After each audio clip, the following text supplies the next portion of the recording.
나눌 말씀은 로마서 8장 28절에서 34절 함께 읽겠습니다. 우리가 알거니와 하나님을 사랑하는 자 곧 그의 뜻대로 부르심을 입은 자들에게는 모든 것이 합력하여 선을 이루느니라. 하나님이 미리 아신 자들을 또한 그 아들의 형상을 본받게 하기 위하여 미리 정하셨으니 이는 그로 많은 형제 중에서 마자들이 되게 하려 하심이라. 또 미리 정하신 그들을 또한 부르시고 부르신 그들을 또한 의롭다 하시고 의롭다 하신 그들을 영화롭게 하셨느니라. 그런즉 이 일에 대하여 우리가 무슨 말하리요? 만일 하나님이 우리를 위하시면 누가 우리를 대적하리요? 자기 아들을 아끼지 아니하시고 우리 모든 사람을 위하여 내주시니가 어찌 그 아들과 함께 모든 것을 우리에게 주시지 아니하겠느냐? 누가 능히 하나님께서 택하신 자들을 고발하리요? 의롭다 하신 이는 하나님이시니 누가 정죄하리요? 누가 죽으실 뿐 아니라 다시 살아나신 이는 그리스도 예수시니 그는 하나님 우편에 계신 자요 우리를 위하여 간구하시는 자시니라. 아멘. 오늘 의에 대해서 좀 말씀을 나누려고 합니다. 사람들이 내가 의인이다, 죄인이다, 평상시에 맨날 그렇게 인식하고 살지는 않아요. 그런데 하여튼 그 교회만 가면 자꾸 죄인이라고 하고 회개해야 된다고 하고, 그래서 저도 중고등학교 때 교회 다니던 생각해보면 주일만 가면 이제 회개하죠. 회개하면서도 내가 내일 또 할 거를 알면서 회개하는 그 마음이 참 무겁고 가식적인 것 같고 이런 것 때문에 참 괴로웠는데, 회개가 잘못된 것도 아니고 내가 고쳐야 될 부분이 분명히 있음을 인식하는 것 자체가 잘못된 게 아닙니다. 그러나 우리가 하나님 앞에서 우리가 의인이라는 것을 분명히 알아야 됩니다. 여전히 자꾸 죄인이라고 얘기하는 데가 있는데, 근데 로마서 8장에 보면 명백하게 우리를 의롭다 하셨다고 되어 있어요. 우리를 부르셨고 또 부르신 우리들을 또 의롭다 하셨고 의롭다 하신 우리를 또한 영화롭게 하셨다. 이 과거형으로 되어 있습니다. 그러니까 우리를 부르신 게 맞냐? 맞죠? 내가 주님을 찾아간 것인가? 아니면 주님이 날 부르신 것인가? 부르심을 인정한다면 하나님이 날 의롭게 하심도 인정을 해야 됩니다. 그러면서 아주 바울이 조금 좀 세게 얘기를 해요. 누가 우리를 정죄하겠냐? 죽으실 뿐 아니라 다시 살아나시는 이는 그리스도 예수시니 그는 하나님 우편에 계신 자여 우리를 위하여 간구하신 자시니라. 그러니까 예수님이 우리 대신 죽으실 뿐 아니라 살아나셔서 우리를 의롭다 하신 것을 완성하셨는데 누가 정죄하냐? 라고 아주 강력하게 얘기합니다.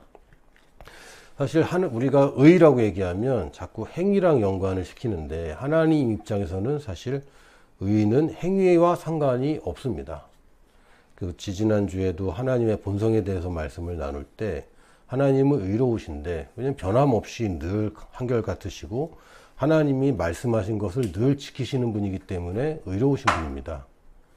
그리고 그런 하나님을 믿음으로 아브라함이 의롭다 하심을 받았습니다. 그러니까 의라고 하는 것은 우리가 도덕적이나 윤리적이나 철학에서 다루는 의와 성경에서 말하는 의는 좀 차이가 있습니다. 물론 의롭다라고 얘기할 때 공의와 정의에 대해서 그런 부분도 당연히 있지만 그 의에는 부유함에 대한 부분도 다 같이 들어있고요. 또 그 의에는 하나님이 의롭기 때문에 그를 믿는 자 또한 의롭다라는 개념을 우리가 분명히 알아야 됩니다. 그러니까 그 결과로 하나님을 믿는 사람들이 결과로 행동을 우리가 의롭다고 할 수 있는 거죠. 왜? 하나님 말씀대로 하니까. 하나님을 믿고 하나님의 말씀을 믿는 사람이 하나님의 말씀과 어긋난다. 그거 좀 앞뒤가 안 맞는 게 되잖아요. 그러다 보니까 하나님이 선하신 분이고 하나님이 좋으신 분이니까 당연히 그 하나님을 믿고 말씀대로 사는 사람을 칭할 때 선하다 혹은 의롭다 이렇게 칭하게 된 것이지, 결과로서의 의를 자꾸 얘기하는데 이거는 본성으로서의 의를 얘기합니다. 갈라디아서 2장 16절에 이렇게 얘기합니다. 사람이 의롭게 되는 것은 율법의 행위로 말미암음이 아니다. 율법의 행위로 의롭게 되는 게 아니라고 되어 있습니다. 행위로 의롭게 되는 게 아니다 라고 분명하게 얘기합니다. 오직 예수 그리스도를 믿음으로 말미암는 줄 알므로 우리도 그리스도 예수를 믿나니, 다르게 의롭게 되는 방법이 없어요. 예수 그리스도를 믿음으로 말미암는 의를 우리는 가지게 된 것입니다. 이는 우리가 율법의 행위로서가 아니고 그리스도를 믿음으로써 의롭다함을 얻으려 함이라. 율법의 행위로서는 의롭다함을 얻을 육체가 없느니라. 근데 우리는 자꾸 행위를 가지고 의를 판단한다면 이 성경과 굉장히 배치되는, 성경과 반대되는 얘기를 자꾸 하는 겁니다. 또 21절에 또 이렇게 얘기합니다. 내가 하나님의 은혜를 피하지 아니하노니 만일 의롭게 되는 것이 율법으로 말미암으면 그리스도께서 헛되이 죽으셨느니라.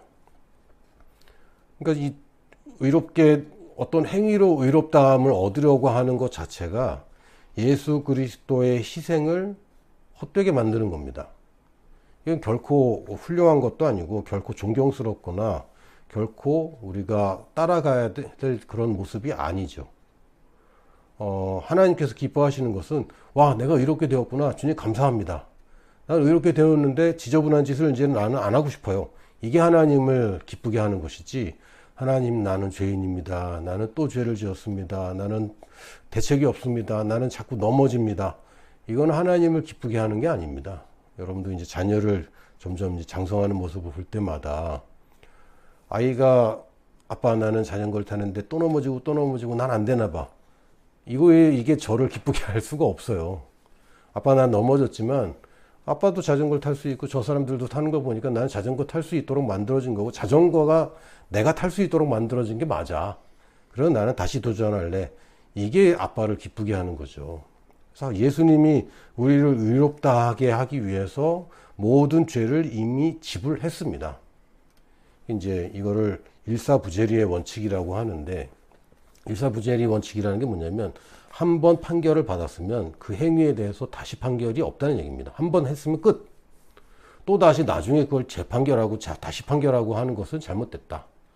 이미 거의 판결에서 무죄를 받았으면 다시는 거기에 대해서 정죄하는 게 아닙니다.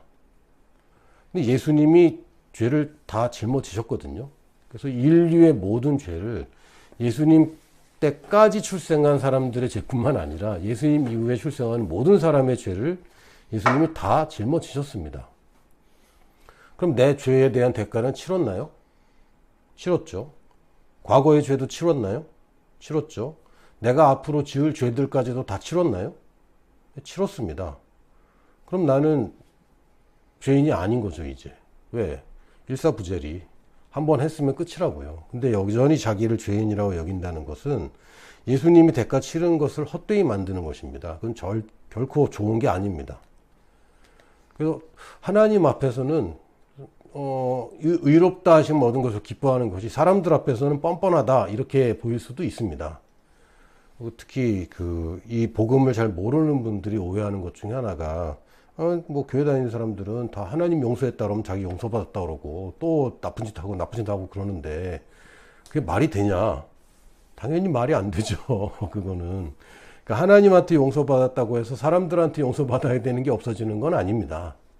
우리가 하나님께서 날 의인이라고 칭한다고 해서 내가 모든 사람한테 아무렇게나 살아도 된다는 건 아닙니다. 그건 다른 이야기죠. 그러나 우리가 하나님 앞에서도 내가 여전히 죄인이라고 여기는 것은 결코 하나님을 기쁘게 하는 게 아닙니다. 지금도 많은 교회에서 우리는 여전히 죄인입니다 라고 자꾸 얘기하는데 이거 심각합니다. 심각하게 복음과 완전 배치되는 얘기거든요. 저는 아주 끔찍한데 이걸 가지고 여전히 막 논쟁을 벌이고 막 이런 걸 보면 참 왜 그럴까 좀 이해는 잘 안 돼요. 왜 성경에 너무 명백하게 써 있거든요. 의롭다 하셨다고 되어 있는데 의롭다 하셨는데 나는 죄인이다. 이건 말씀을 받아들인 태도가 아닌 거죠. 나는 내 스스로가 부족하고 약하고 정죄하고 싶고 이것도 문제고 저것도 문제고 또 잘못하는 사람 같을지라도 성경에서 나보고 너는 의롭다라고 내가 했다라고 하면 그 말씀을 믿는 것이 잘하는 것이지, 하나님의 말씀에서는 나 의롭다 하셨지만 난 안 그런 것 같아 라고 얘기하는 것은 하나님의 올바른 태도가 아닙니다. 이건 예배의 좋은 태도가 아니에요. 우리 예배 드린다고 해놓고 자꾸 죄인이라고 통곡하는 것은 올바른 예배가 아닙니다. 하나님과 나의 위치가 너무 잘못되어 있어요. 그것은 하나님이 기뻐하는 예배가 아닙니다. 그럼 우리는 이제 어떻게 사느냐? 내가 의로운 사람이구나. 본성이 의롭다고 알기 때문에 나는 이제 의로운 행동을 하는 게 자연스러워지는 거고요. 내가 본성이 의롭다는 것을 알면 알수록 그것을 깊이 깨달으면 깨달을수록 내가 죄 짓는 것이 어색해집니다. 이게 이제 우리가 새로운 본성을 따라 사는 거예요. 이제 직장을 옮기면 옛 직장 습관이 자꾸 나올 수 있어요. 그게 또 자연스러울 수 있거든. 오래 했기 때문에. 그러나 이제 새로운 직장에 맞춰야 되는 게 맞는 거죠. 그게 이제 맞는 거고, 내 명함을 다시 받고. 아직 누구의 엄마라는 것이 아직은 어색할 수 있어요. 그러나 이게 내 새로운 본성이 된 거예요. 나는 이제 엄마야. 그럼 거기 맞춰야죠. 근데 여전히 나는 엄마 자격이 없는 것 같고, 그거는 올바른 태도가 아닙니다. 하나님이 나한테 자녀를 주셨으면 난 엄마가 되었고, 난 엄마로서 사는 인생을 이제 받아들여야죠. 물론 엄마로서 모든 걸 희생하라는 얘기가 아니라, 이제는 차원이 달라졌어요. 옛날 삶과 나는 달라졌어요. 마찬가지로, 내 예수님 믿고 난 의인이 되었구나. 그럼 내가 죄를 지을 이유가 없는데, 내가 죄를 왜 짓습니까? 도대체. 죄를 짓는 건 뭐 두려움이나 또 유혹이나 욕심이나 게으름이나 이런 것들인데, 하나님의 새로운 본성을 인식하면 인식할수록 그런 것들이 나랑 상관이 없어요. 왜냐하면 내게 능력 주시는 자 안에서 내가 모든 것을 할 수 있게 되면 죄를 또 딱히 지을 필요가 없는 거죠. 내가 돈이 많은데 왜 남의 돈에 눈을 돌릴 필요가 없어요. 내가 배부른데 남의 음식에 눈을 돌릴 필요가 없어요. 그것처럼 우리가 해야 되는 것은 내 행위와 상관없는 의의를 감사함으로 받고, 이것이 나의 새로운 본성이라는 것을 계속해서 의도적으로 인식하는 겁니다. 그래서 이 의인이 사는 방법을 뭐라고 했냐면, 의인은 믿음으로 산다, 이렇게 되어 있는 겁니다. 의인은 의로운 행동으로 사는 게 아니라 의인은 믿음으로 삽니다. 내 행위로 의롭게 된 게 아니라 믿음으로 의롭게 되었고, 나는 의인인 것 같지 않아도 하나님 말씀의 의인이라고 했기 때문에 나는 의인으로 사는 것, 이걸 우리가 믿음으로 산다고 표현하는 것인데, 갈라디아서 3장 6절에서 11절 보면 아브라함이 하나님을 믿음에 그것을 그에게 의로 정하셨다 함과 같으니라. 아브라함이 착한 일을 해서 의롭게 된 게 아니고요, 하나님을 믿었기 때문에 의롭게 되었습니다. 아브라함 때도 그래서, 구약 때도. 그런즉 믿음으로 말미암은 자들은 아브라함의 자손인 줄 알지어다. 또 하나님이 이방을 믿음으로 말미암아 의로 정하실 것을 성경이 미리 알고 먼저 아브라함에게 복을 전하되 모든 이방인이 너로 말미암아 복을 받으리라 하였느니라. 여기서 말하는 복이라는 것은 단지 그냥 물질적인 축복이나 건강이나 이런 축복뿐만이 아니라 지금 의에 대해서 얘기하는 겁니다.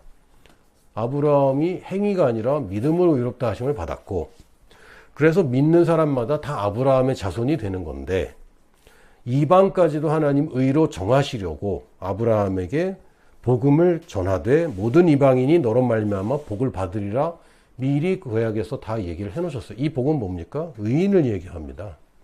의인이 되어서 받는 복. 그러니까 하나님은 계속 구약에서 악인은 심판받고 의인은 복 받는다, 이렇게 되어 있잖아요. 근데 행위로 말미암아 복을 받으려고 많이 애썼습니다. 그러나 그게 실패했죠. 율법의 행위로는 의롭다 하심을 못 받는구나. 결국 의롭게 산다고 해서 복 받는 게 아니구나. 이게 세상 사람들도 인정하는 거 아닙니까? 착하게 산다고 복 받는다. 그렇지 않습니다. 실제로 착하게 살면 호구되는 게 요즘 세상 아닙니까?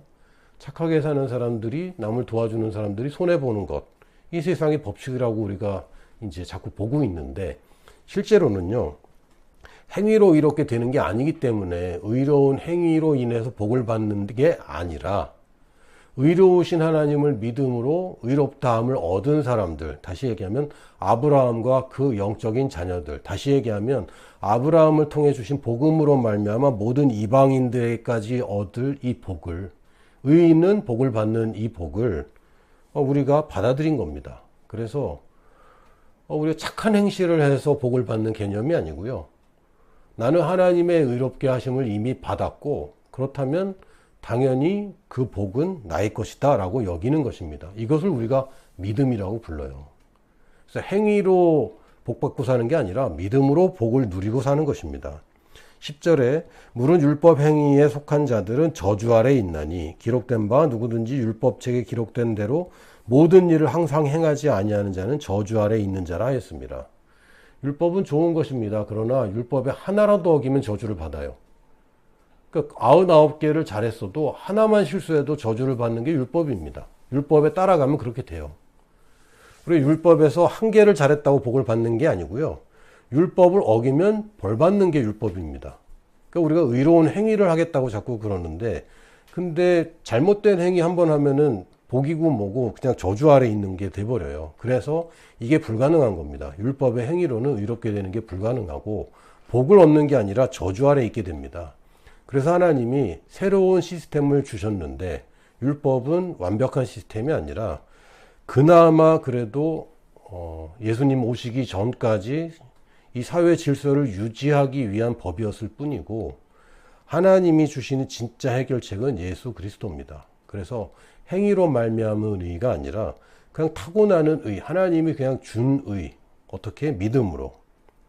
그래서 11절에 이어서 또 하나님 앞에서 아무도 율법으로 말미암아 의롭게 되지 못할 것이 분명하니, 굉장히 강조하고 있거든요. 여러분 서신서도 읽어보면요, 율법으로 말미암는 행위와 의롭게 하심과 하나님을 믿음으로, 그리스도를 믿음으로 얻는 의에 대해서 계속 분명하게 얘기를 하고 있는데, 그럼에도 불구하고 자꾸 구약으로 돌아가서 자꾸 우리가 죄인이라고 가르치는 것은 정말 끔찍한 일입니다.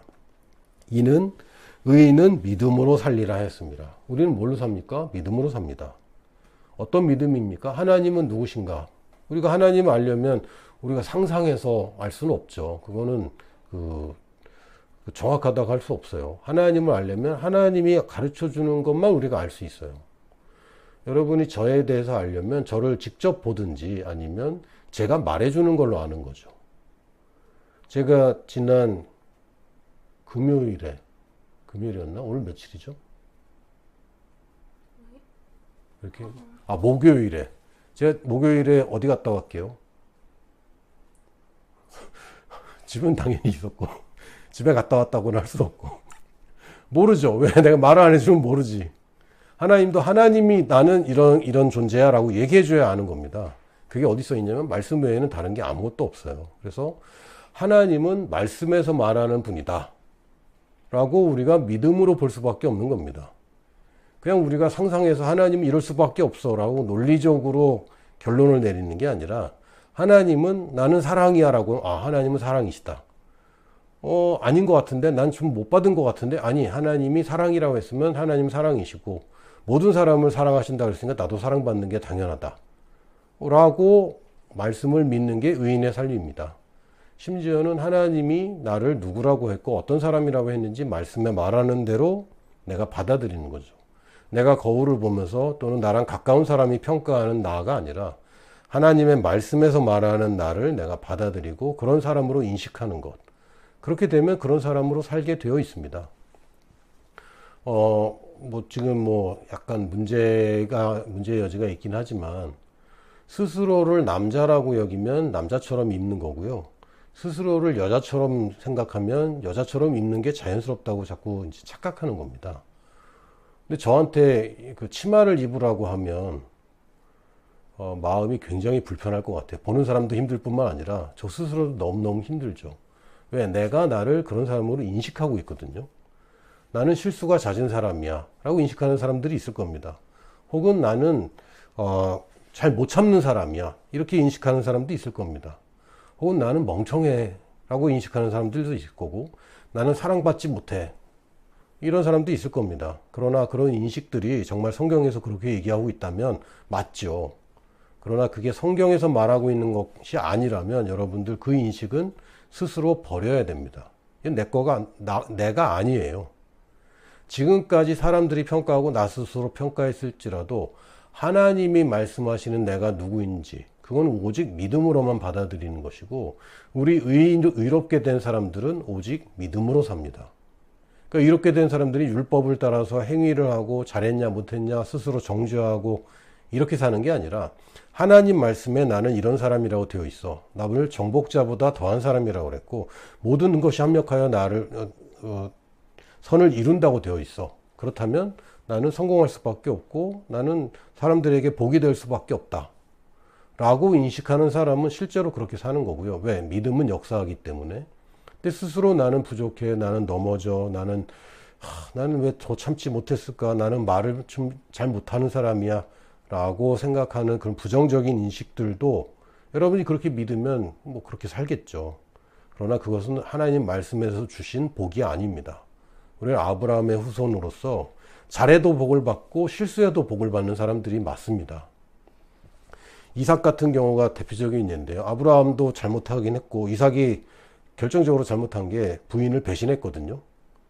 부인을 배신하고 자기 살겠다고 남편이라고 하지 말고 오빠라고 하자라고 참 지금 대부분의 남편들이 이 정도는 아니지 않나라고 판단할 정도로 어처구니 없는 일을 했는데 그래서 아비멜렉이라는 그 당시에 이제 어떤 작은 부족 국가의 왕이죠. 이 사람이 나중에 하나님이 화를 내니까 깜짝 놀라서 이삭한테 막 뭐라고 합니다. 너 왜 날 속였냐고 막 혼을 내는데 선물을 엄청나게 줍니다. 가만히 있어봐. 부인을 모른 척하고 나 혼자 살겠다고 했는데 왜 복을 받지? 원래 그런 거예요. 뭘 잘해서 복을 받는 게 아닙니다. 성경의 얘기는 잘해서 복을 받는 게 아니라 의인이 복을 받는 겁니다. 근데 그 의인은 어떤 사람이냐고요? 믿음으로 말미암는 사람, 그리고 믿음으로 사는 사람을 얘기해요. 그래서 나는 뭘로 삽니까? 믿음으로 산다. 여러분이 안 그런 것 같아도 이렇게 말하기 시작하세요. 나는 경제신문에 나오는 정보들로 산다. 아닙니다. 나는 내 회사에서 주는 돈으로 산다. 아닙니다. 난 우리 애만 보고 산다. 아닙니다. 나는 믿음으로 산다. 이렇게 얘기해야 됩니다. 왜요? 의인은 그렇게 사니까. 그래서 우리가 의인으로 산다는 것은 다시 얘기하면 믿음으로 사는 것을 얘기하고 행위로 사는 게 아니라 우리는 믿음으로 산다는 것을 분명히 해야 됩니다. 근데 이제 의인에 관해서 찾아보면 좀 재미있는 표현, 좀 아리송한 그 구절이 하나 나옵니다. 그게 뭐냐면 야고보서 5장에 보면 이런 표현이 있습니다. 너희 중에 고난당하는 자가 있느냐? 그는 기도할 것이요. 즐거워하는 자가 있느냐? 그는 찬송할지니라. 너희 중에 병든 자가 있느냐? 그는 교회의 장로들을 칭할 것이요. 그들은 주의 이름으로 기름을 바르며 그를 위하여 기도할지니라. 믿음의 기도는 병든 자를 구원하리니 주께서 그를 일으키시리라. 혹시 죄를 범하였을지라도 사하심을 받으리라. 그러므로 너희 죄를 서로 고백하며 병이 낫기를 위하여 서로 기도하라. 의인의 간구는 역사하는 힘이 큼이니라. 의인의 간구는 역사하는 힘이 크다. 근데 좀 전에 우리가 얘기했던 의인은 믿음으로 산다. 요걸 연결하면은 아주 명확해집니다. 의인의 기도라는 것은 믿음으로 사는 사람의 기도를 얘기하는구나 라고 얘기하면 아주 명확해지는데 이건 악인의 간구는 안 들어주고 의인의 간구는 들어준다? 이거 또 행위로 자꾸 돌아가게 되죠. 아닙니다. 이거 행위로 돌아가면 안 됩니다. 믿음으로 말미암는 의를 얘기하는 것이고 의인은 곧 믿음을 얘기하는 것입니다. 의인은 행위로 말미암는 게 아니고 믿음으로 사는 것을 얘기하는 것이고 의인은 믿음으로 사는 사람을 부르는 호칭입니다. 그러니까 우리가 내가 의인이 되었다. 믿음으로 된 것이고 내가 의인으로 산다는 것은 믿음으로 산다는 겁니다. 행위랑 전혀 관계가 없습니다. 그러면 이제 이 야고보서 5장의 구절이 이제 이해가 되는 거죠. 야고보서를 보면 바울의 서신들을 보면 굉장히 원칙을 강조하는 표현이 많고요. 야고보서는 마치 실제는 근데 원칙을 적용하다가 사람들이 맞닥뜨리는 문제들 이런 것들을 많이 다뤄줬습니다. 이것도 필요하죠. 이 야고보서 특히 너희 중에 고난을 당하는 자가 있느냐. 아니 합력하여 선을 이루는데 내가 왜 고난을 당해. 근데 우리가 믿음으로 살다가 믿음이 없이 살 때도 있는 것이고 우리가 하나님 말씀에 벗어날 때도 있을 수 있거든요. 또는 나랑 전혀 상관없는 고난이 있기도 합니다. 그럴 때 어떻게 하느냐. 기도해라. 그리고 특히 병든 자가 있느냐. 병이 없는 게 당연한데 왜? 예수님께서 채찍에 맞음으로 너희는 나음을 얻었다 라고 되어 있기 때문에 신성한 건강과 치유는 다 원래 우리 것입니다. 근데 내 재산이 분명하지만 도둑 맞을 때 있거든요. 어젯밤에도 우리 둘째가 집에 늦게 들어왔어요. 새벽 1시쯤 들어오더니 또 나가. 운동하러 나갔다가 또 들어와요. 그랬다가 또 나가면서 아빠 내가 스터디 카페에다가 에어팟에 케이스? 뭐라 그러죠? 본체를 두고 온 것 같대. 그래서 다시 간다는 거죠. 아침에 보니까 자고 있어요. 야 찾았냐 그랬더니 못 찾았대. 자기 건데 잃어버릴 때 있잖아요. 뭐 한두 번이 아닙니다. 진짜 에어팟만 생각하면 열이 뻗쳐요. 왜 그렇게 하여튼 뭐 한쪽 잃어버리고 똑같은 쪽 또 잃어버리고 또 케이스 본체 잃어버리고 하여튼 뭐 계속 잃어버리고 사는데, 잃어버리는 거는 정상은 아닙니다만 그런 일이 생길 수 있어요. 마찬가지로 건강한 게 원래 맞는데 그럼에도 불구하고 건강을 잃어버릴 수도 있어요. 그 원칙대로 하면 없는 게 당연한데 근데 삐끗할 때 있거든요. 그럴 때는 교회의 장로들을 청해라. 이 장로들이라고 표현되어 있지만 사실은 지금으로 따지면 목사와 똑같은 표현입니다. 그 교회의 그 어른을 청해라. 혹은 교회에 임명받은 분을 청해라. 왜요? 그분이 기름 부음이 있기 때문에. 그냥 단지 믿음이 더 좋아서가 아니라 교회의 권위가 인정한 사람이기 때문에 그에게는 기름 부음이 있습니다. 왜? 하나님이 그런 지위를 줬기 때문에. 그래서 그런 사람들을 청해서 기도해라. 왜? 여러분 아파 보면요, 성경에는 나았다고 그랬는데 난 아파. 이게 믿음을 발휘하기가 쉽지 않거든요. 진짜. 그리고 통증이 심한 그 질병일수록 이게 쉽지 않습니다. 제일 힘들었던 건 중 하나가 목이 아파서 목소리가 안 나올 때, 믿음을 말해야 되는데 너무 힘든 거죠. 이럴 때도 있습니다. 그럴 땐 누구를 청하냐면 다른 사람들의 믿음을 청하는 겁니다.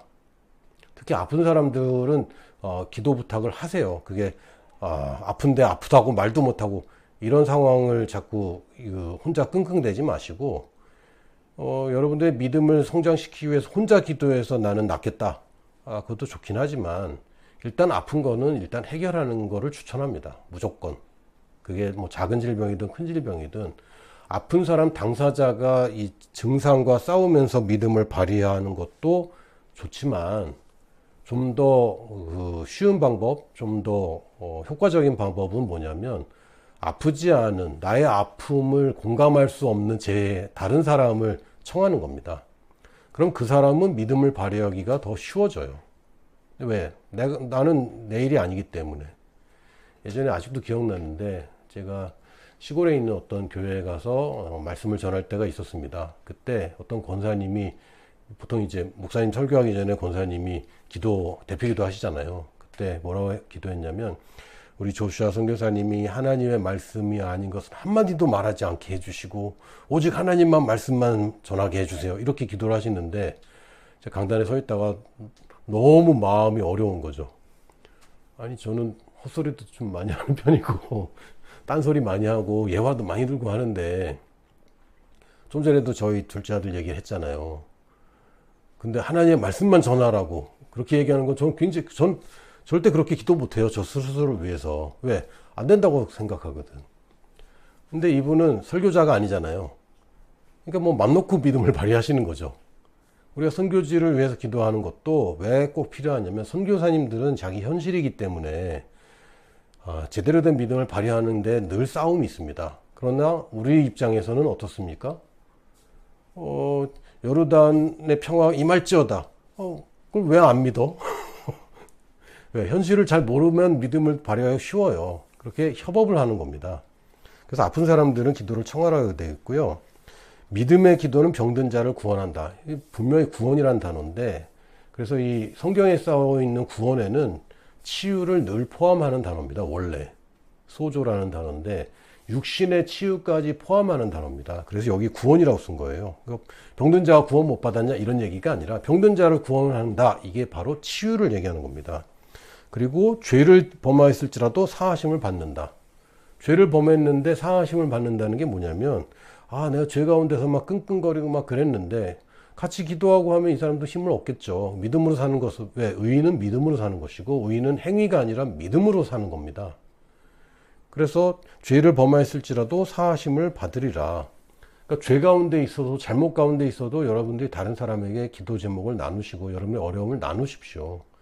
나는 내 앞에 있는 유혹이 크고 내 앞에 있는 두려움이 커서 막 믿음을 발휘하기가 어렵을지라도 다른 사람들, 여러분이 믿을 만한 사람들을 여러분이 청해서 기도 부탁을 하고 함께 기도하면 그 사람들의 믿음으로 여러분들이 구원을 받는 겁니다. 거기서 나오게 되는 거죠. 그러므로 너희 죄를 서로 고백하며, 근데 이걸 너무 적용해서 공개적으로 회중 가운데 서로 막 죄를 고백하고 막 이런 예배 제가 가봤거든요. 무섭더라고요. 너무 그 수치스러운 죄들을 일어나서 고백하기 시작하는 거예요. 난 안 듣고 싶어. 그 사람이 그런 죄를 지었다는 건 난 안 듣고 싶고, 나는 그런 걸 말할 용기가 없는 거죠. 지금 이 얘기는 예배 가운데 사람들 많은 데서 그렇게 하라는 게 아니라 믿을 만한 사람들, 여러분의 영적 리더들을 모셨을 때를 얘기하는 겁니다. 적어도 여러분이 신뢰할 수 있는 사람들, 내가 죄를 고백해도 나를 정죄하지 않을 사람들, 이 사람들을 얘기하는 겁니다. 병이 낫기를 위하여 서로 기도하라. 그러면서 의인의 간구는 역사하는 힘이 큼이니라. 행위의 의인이 아니라 믿음으로 사는 의인을 얘기하는 거라면 이제 이해가 되는 거죠. 아, 믿음으로 사는 사람이 의인인데 의인은 믿음으로 사니까, 아, 믿음으로 사는 사람은 당연히 간구할 때 역사하는 힘이 크지. 왜? 믿음으로 하니까요. 지금 그 얘기를 하는 겁니다. 그래서 현실에 압도되어서 믿음이 약해질 때는 다른 사람의 믿음을 의탁하는 것을 성경에서 권장하고 있습니다. 그래서 혼자 끙끙대지 마시고 여러분 해결해야 되는 믿음이 있으면 꼭 기도를 나누시면 좋겠고요. 의인의 간구는 역사하는 힘이 큽니다. 이걸 다른 말로 하면 믿음으로 사는 사람의 간구는 역사하는 힘이 크다라고 우리가 알 수 있습니다. 다시 얘기하지만 의인은 행위가 기준이 아닙니다. 믿음이 기준이고, 의인은 어떤 사람? 착한 사람, 선한 사람 아닙니다. 믿음으로 사는 사람. 그래서 의인의 간구는 아, 믿음으로 사는 사람의 간구구나 라고 우리가 이해하면 되겠습니다. 한번 따라해 볼까요? 나는 의인이다. 행위와 상관없이 믿음으로 의인이 되었고, 이미 의인은 나는 오직 믿음으로 산다. 아멘.